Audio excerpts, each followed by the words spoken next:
برسی منانے کی حقیقت، اسلام میں برسی منانے کی کیا حیثیت ہے، برسی والے دن ہمیں کیا کرنا چاہیے۔ عبدالقیوم راجستھان سے۔ اسلام میں برسی منانے کی کوئی حیثیت نہیں ہے، ایک بدعت عمل ہے۔ رسول اللہ صلی اللہ علیہ وسلم نے فرمایا من احدث فی امرنا ھذا ما لیس منہ فہو رد وفی روایت فہو مردود۔ جس نے ہمارے دین میں کوئی بھی نئی بات ایجاد کی تو وہ مردود ہے، یعنی جس پر ہمارا عمل نہیں تھا۔ تو میت کے احکام اسلام ہمیں بتا چکا ہے کہ کیا کیا کسی کے مرنے پہ کرنا ہے۔ اس میں اسلام نے بتایا غسل دینا ہے، کفن دینا ہے، جنازہ پڑھنا ہے، جلد سے جلد اس کو دفنانا ہے، بس یہ ہمیں بتا دیا تو یہی کرنا ہے۔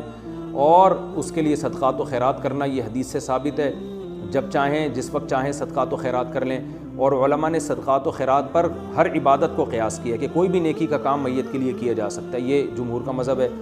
تو کوئی بھی نیکی کی جا سکتی ہے، مگر اس کے لیے بھی کوئی وقت متعین کر لینا، اجتماعی سطح پہ لوگوں کو بلانا، یہ پھر بدعت عمل ہو جائے گا، یہ پھر اضافی عمل ہو جائے گا۔ آپ دیکھیں نبی صلی اللہ علیہ وسلم کے بعد، دنیا سے جانے کے بعد، نہ تو نبی کی کسی صحابی نے برسی منائی، نہ حضرت ابوبکر کی، نہ حضرت عمر کی، نہ حضرت عثمان کی، نہ حضرت علی کی، نہ امام ابو حنیفہ کی برسی منائی گئی، نہ امام شافعی کی، نہ مالک، نہ امام احمد بن حنبل، نہ امام بخاری، نہ امام ابو داؤد، نہ امام مسلم۔ اتنے بڑے بڑے علامہ محدثین دنیا سے گئے، ان کے شاگردوں نے کسی میں نے بھی کسی کی بھی برسی نہیں منائی ہے۔ تو آپ اپنے ابا کی برسی کیوں منا رہے ہو؟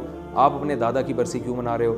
تو اس لیے یہ غیر شرعی رسمیں ہیں، اس میں ثواب کے بجائے گناہ ہوتا ہے۔ آپ اپنی طریقے سے، اخپل طریقے سے اگر کوئی کام جتنا بھی اچھا کر لیں، آپ کے خیال میں وہ اچھا ہوگا لیکن شریعت میں وہ اچھا نہیں ہوگا۔ میں اس کی ایک مثال دیتا ہوں کہ دیکھو نماز میں ایک رکعت میں 2 سجدے ہیں، اگر آپ 3 سجدے کر لیں، ایک دن امام صاحب نماز پڑھائیں اور فجر کی ایک رکعت میں 2 کے بجائے 3 سجدے کریں، اب پبلک امام صاحب کو پکڑ لے گی۔ امام صاحب دلائل میں یہ جواب دیں کہ بھائی میں نے کوئی برا کام تھوڑی کر رہا ہوں، میں تو ایک سجدہ اضافی کر رہا ہوں نا۔ تو آپ کہیں گے بھائی یہ اضافی سجدہ نبی نے نہیں کیا، نبی نے ایک رکعت میں 2 سجدے کیے ہیں تو ہم بھی 2 ہی کریں گے، تیسرے کی اجازت نہیں ہے۔ تو اسی طرح یاد رکھیں صحابہ کرام نے نبی کے دنیا سے جانے کے بعد کیا کیا اور پھر ایک دوسرے کے دنیا سے جانے کے بعد کیا کیا، وہ عمل ہمارے سامنے ہے۔ تو جو کیا بس ہم وہی کریں گے، اخپل طریقے سے ہم کچھ نہیں کریں گے، کیونکہ کرک سے آپ بات کر رہے ہیں تو اخپل کا مطلب آپ بہت اچھی طرح سے انشاءاللہ سمجھتے ہوں گے۔ ظفر ایاز نے نہیں پوچھا، یہ عبدالقیوم راجستھان، اچھا یہ تو اخپل کا مطلب نہیں سمجھیں گے تو راجستھان سے ہیں۔ اوپڑے طریقے سے، آپ پنجابی میں اوپڑا کہتے ہیں، جہاں تک شاید پروناؤنسیشن میں کچھ غلطی کر رہا ہوں، تو اوپڑے طریقے سے آپ جب چلیں گے تو پھر جو ہے یہ غلط ہو جائے گا، لہذا برسی نہ منایا کریں۔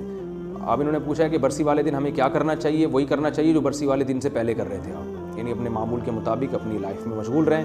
رہا یہ کہ میت کے لیے دعا، تو وہ تو مرنے کے بعد سے روزانہ کرنی چاہیے، جب توفیق دے اللہ تعالیٰ، جب کرنی چاہیے، خاص دن نہیں ہے اس میں کوئی۔